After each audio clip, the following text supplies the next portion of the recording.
Uireann Gra is an tar in our dimple. Agus muidig siri. Ig móru na baha fibur an Gra.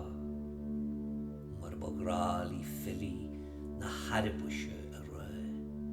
Li cogu a aru, plai a scapu, agus gart a genu creche. Mac a sawl féin, bohli ban an chianne.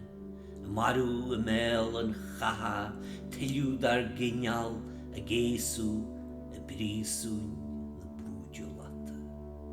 Agus muidig suri, eig níu mora, tagu aníide da Ghleanna, charú lort léin ag ampui gévin, fógriú farigin an anjum dé, cara hau culture, trúiliú ifneha, agus éitigin in the vegan na crunne, fleis greltag, agus modne, ag chanungli chile, a marag na bog.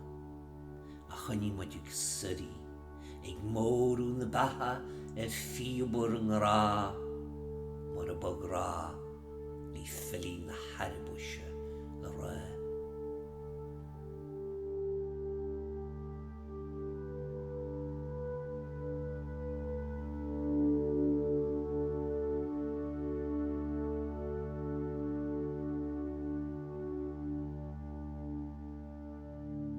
The task of the artist, according to Ibsen, is to make clear to himself and thereby to others the temporal and eternal questions.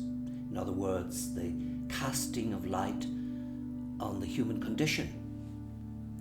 I like poems to be active meditations that ease us into alertness. Always strive for what the great Gaelic Scottish poet Sorley MacLean called the lyric cry. The marriage of syllable to syllable, the intuitive coupling of sound to sound, the common word charmed into music, speech pleasured and pleasuring itself as a vehicle of feeling. In Irish, the vowels create the magic, the mantric power of the poetry. A successful poem in Irish, I suppose, you could say, is a good vowel movement. Ní Éini stór, ní suamhní na clapholas smálaí a gaiisiil na gcór. Na ruirc ní zíomhne, na bocaid stein na spéie ag siiliú solas inis ba finne. Is tá deochail am Gra, bheadh bríoch ag bláthú gas mo gúcha mar helastra Ghleanna. Is chluinne gantrí sí ag glingrat na glugini garma a Ghleanna ui. Barlat sawad brút wala bals go deamála clia le na gleo trárt ag an stad. Seachas cún chóní sléve mar a gúní in ad ceó le teart na híthe a nuas ó bhíne críomh.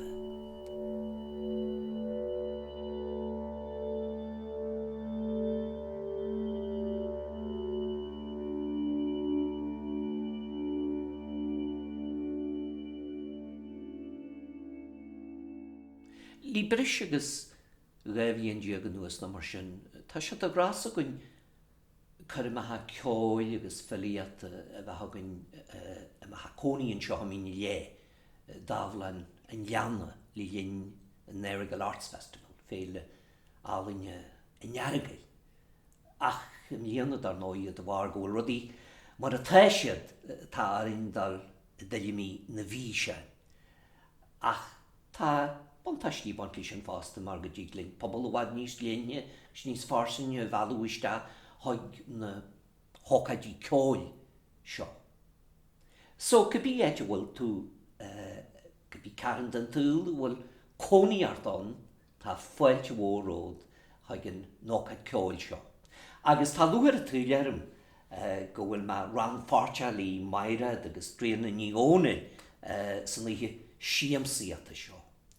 Stoilm gur cholamann gur saithid an chéadú a dús na seaartóidí nuair a bhí siad ina gcuid lárna den rúpa ceol Skara Brae. Cholama iad stoilm ar a radio agus iad canú an cailín rua agus bhain se prabasam mar bhí buzz có beosin in san cheol. Bhí se mar a bheith an ceol a dún leis a treid, a dún leis a túl. Ag an nám bhí me géiste lí Radio Caroline agus Radio Luxembourg agus lí ceol psychedelic an bhéarla. A pa seo uair an Gaelaiche agus bhí se cóbaith agus beidir níos fearr na bhí go leor den rud a gur me géiste leis an bhéarla. Dírí leo cóú úr santasa spreice a chur na seanúir an Gaelaiche. Chan bréidín brocha a teantaí a bhí a chur acu ar na seanúir a neach gibúil na nóg, as Carnaby Street. Bhí se mellow yellow. Agus tá sé de dhéanú sin ó haine lei, cuica blian in éadú an ceol sin a chluinstin den héadúir, tá sin canú go fáil go bin blasta. A nes tuigim gur ben rud atá siúil acu ná ghfuil siad geirí ach gáil a dhéanú ar an núchas, geirí siúlat ar sinse a chur an nirúint dan an nAmhrán, dan an Oíche, dan ar goid riartan is í héin. Agus íríon lethe is sin a dhéanú go héfata. Ach gáil, ach hógáil, ach chrú, sin an rud atá ar siúil acu. Agus tugann se trilldú a bheit a géistead lá, mar a thug an cheadúire cholamáiad. Mar sin da Bothy Mise, Bothy Tusa agus Bothy Midlí Cheile, agus muid géistead lí Maighread agus Tríona, agus mar a jeú seanhapi. Hey babe, cadé sin don téisian nach muinn sin dó. Maighread agus Tríona ní Dhomhnaill, fáilte roimh.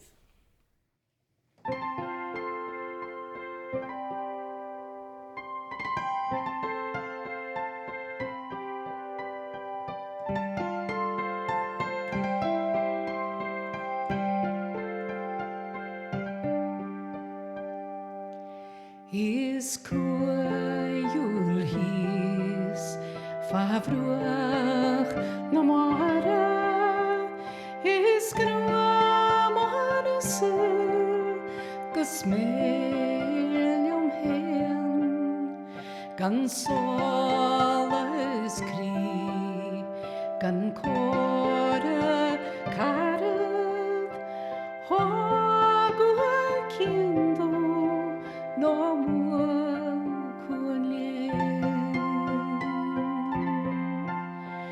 God wants an is more varua dua goblin kjolin ach nAmhrán ach tuan awara gaswagnas shir faglinch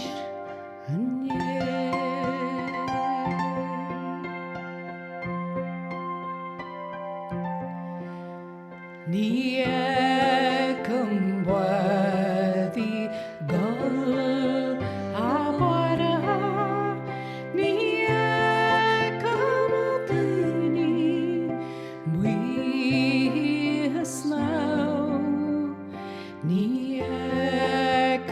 Slóche Donach Árainn, he has found one sheep.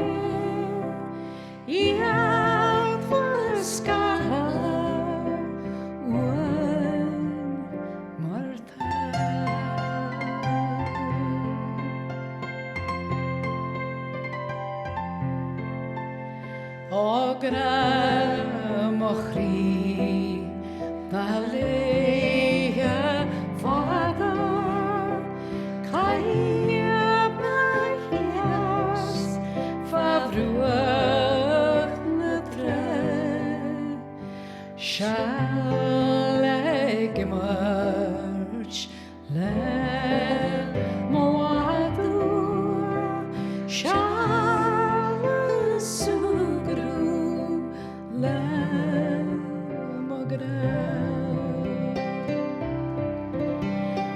Shagan gruam favruachanyasa Feirste spradan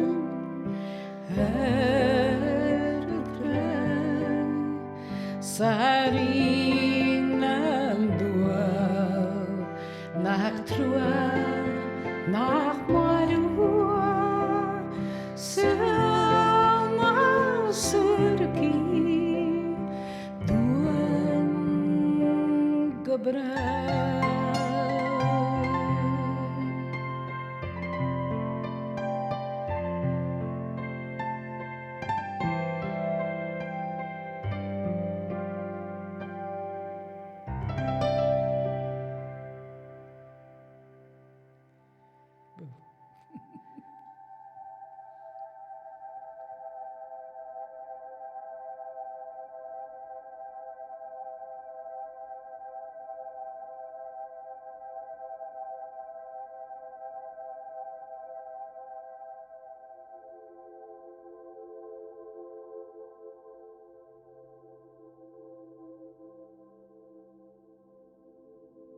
An Chanvan a hitching ra leis an nuisce. Ní enw a Maighread a enat leiche mel a king le na Ghleanna rúin a tuisce. Hasti wiche dúirtí cónaí a enw a dír fá hain Ghirinneal na loha. Hiúil sí amach na Earagail Tríona agus dal faoi na Gréine I chur grís na grúige. Uirní láu a farúil a trúthaí go fiafar agus I a tóirt féin le dígras mar a áige, a géiliú féin, a tomú féin, a gulíthe a grá. Chas a tuisce lá, scarf híad na coscrí hartar a Meath mar fillúr súin legan loch dileag bháit a bhain faoi na ceann. In na heoín seo chúimhní spreide de bheagain chun súiní go deo.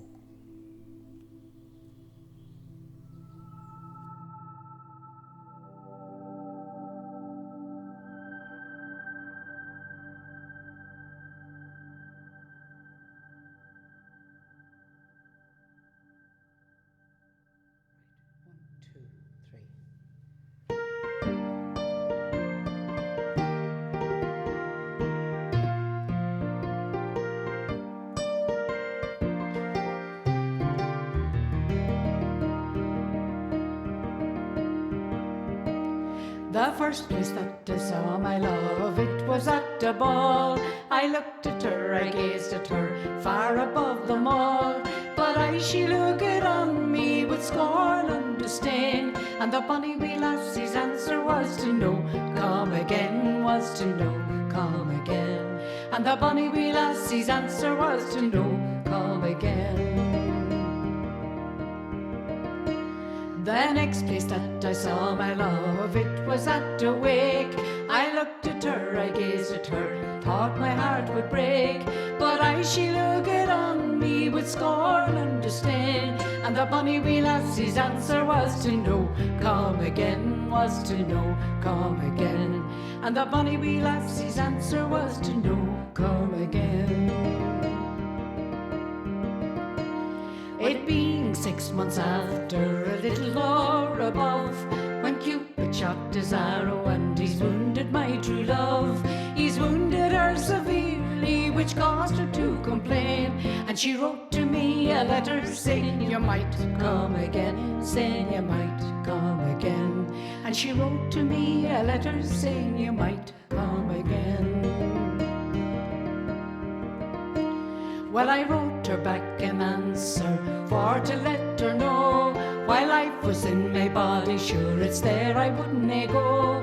While life was in my body and while it does remain, I mind the girl who said don't come again, who said don't come again. I mind the girl who said don't come again. So come all you pretty fair maids a warning take by me, never slight a young man wherever you may be. For if you do, you're sure to rue and cause you to complain. And you'll rue the day that you said don't come again, you said don't come again. And you'll mind the day that you said don't come again.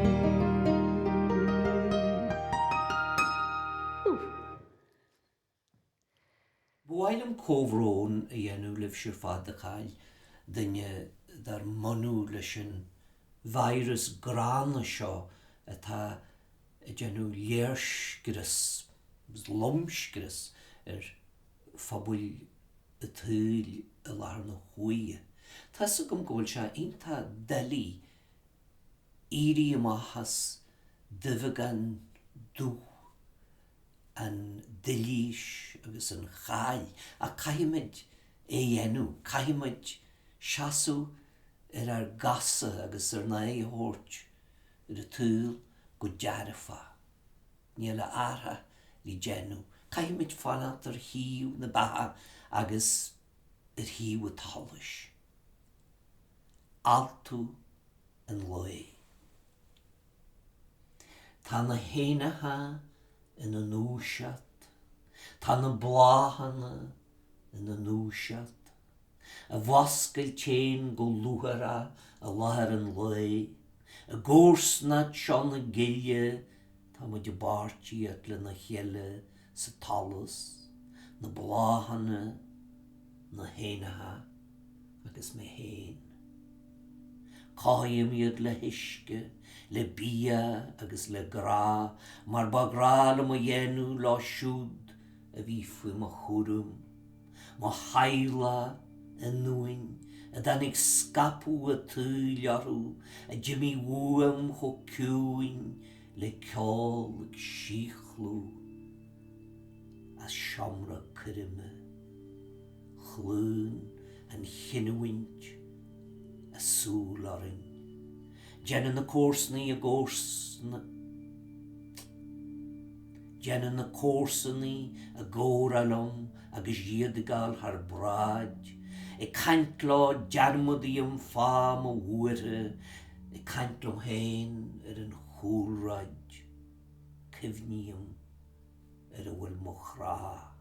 A har nós na máhanna a gcónaí ompiam I drá talis. Gennym antas da bhfuil bio.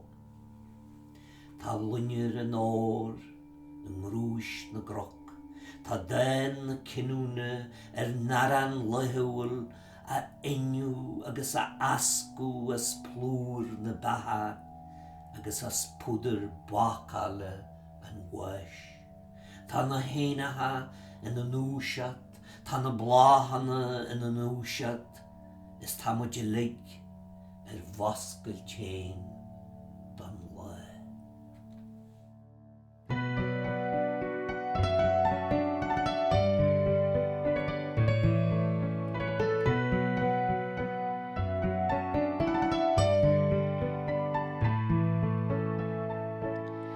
Ó bhí Mícheál Earagail go dúran, agus casú dús a díis caní nó. Chur a bhana cú a písa da dúithe, nach módhann se bara cran seo. Ó baróias a cháiscim sa húdú, sí go héra gan rá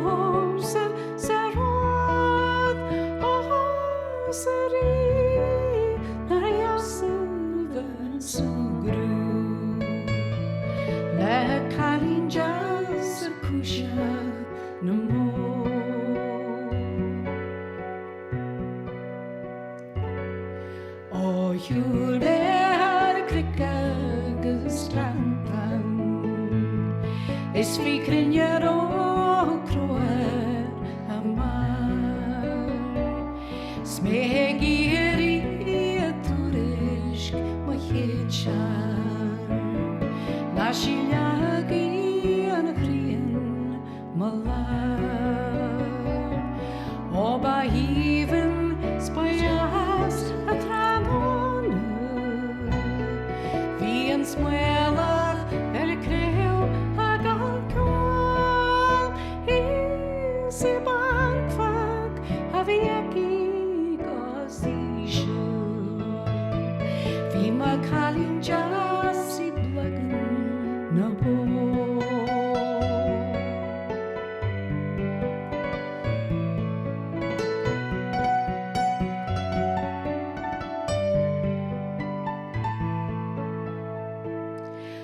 Tá cailín a gandaí na gailliúh is tá cailín a gandaí uíó is tá cailín bagala soála na hahacha siú se leid go fór ó na hógaí si crin a bhar marú is ag binne tá glunniú mar scéal os na féinar a Oíche marú má cailín jas a cúise na mór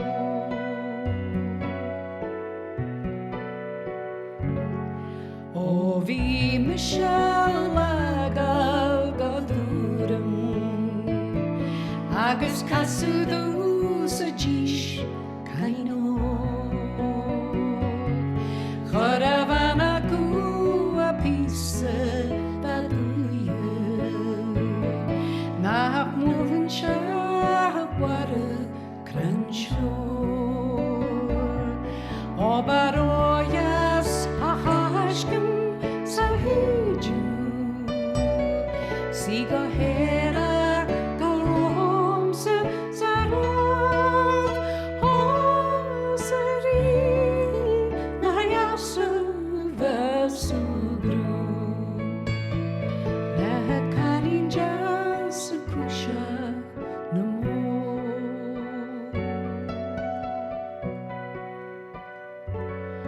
le cailín jas a cúise na mór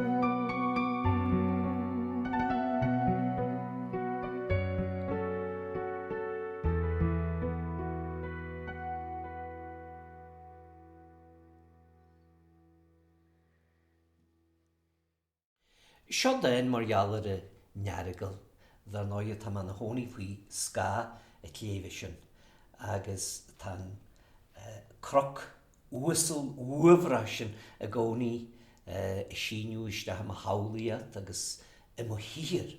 Is cymnean am nar a bhí meher in a thuúil agus éansa ís Ghleanna gur híl se gur an Earagail a teata nuas a ghlacu siilifir agus sin áhar a dain ach inis agus Míche go Gaeltacht mhór na Spéithe a me se ar a thuaimneas saolaíam go bhiciam in san Earagail agus gúil siilifh ghlacha aige sin ar an Earagail.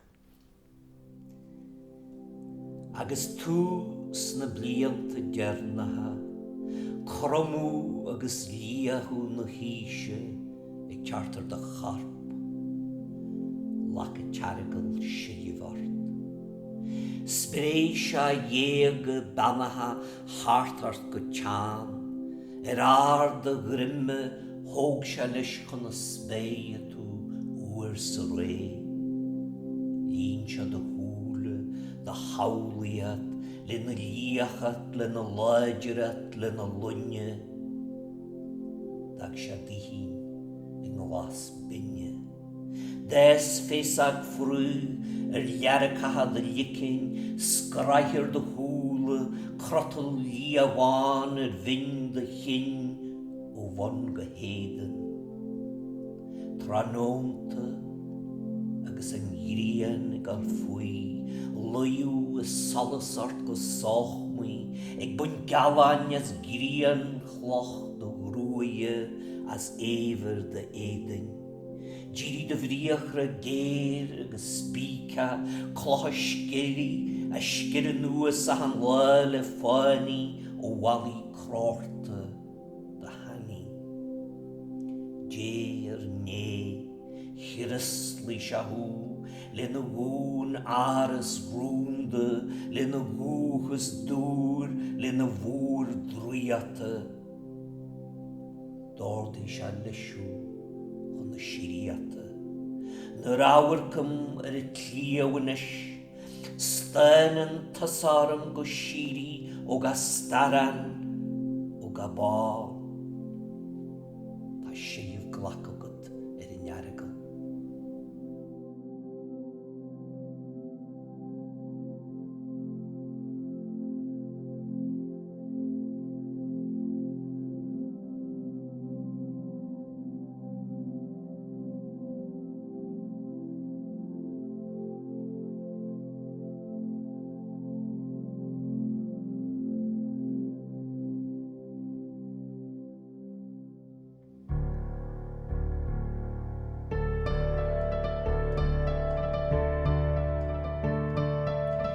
Once I knew a pretty girl, I loved her all my life. I gladly give my heart and hand to make her my wife.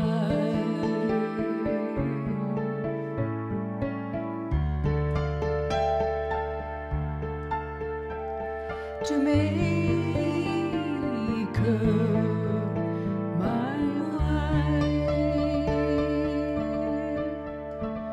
she took me by the hand, she led me to the door, she put her arms around me, saying please don't come no more.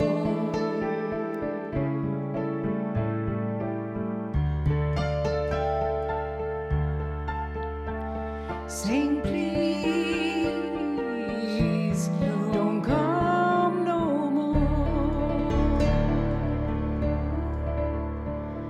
Well, I'd not been gone but about 6 months when she did complain, and she wrote me a letter saying please come back again.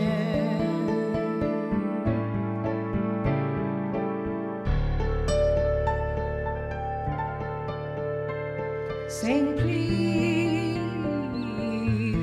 come back again.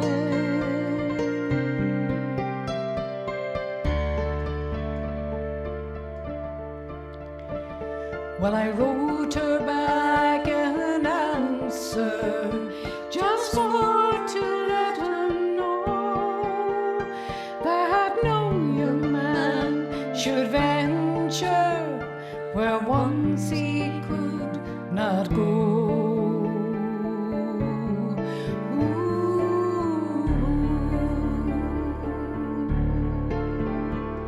Where once he could not go.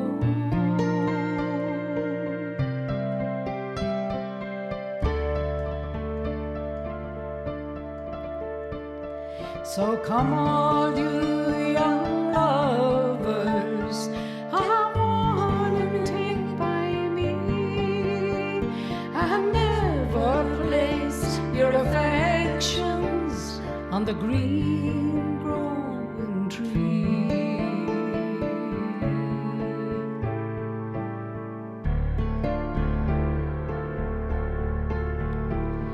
On the green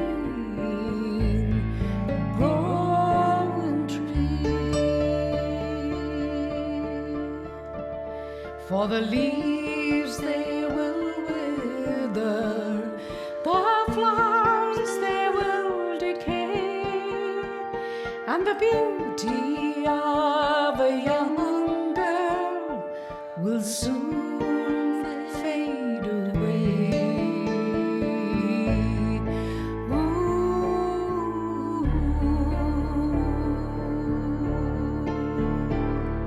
Will soon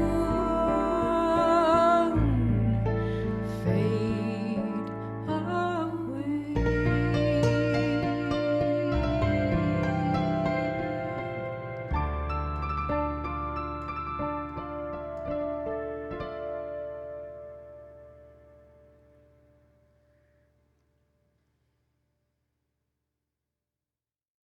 Tá mé take go dearú na hócaide agus bhfuilm buíochas ó chrí a gáil leis na drámanna éagsúla a rinne oríocht an ócaid.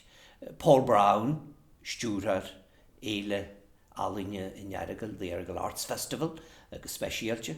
Eileen Burgess, príú leorlaní chundaí Donegal, tréalach ó Finnain, a bhí Álainne na condaí, agus dar náide cóla condaí Donegal a thugann oríocht don Aras seo Dámhlann in Ghleanna.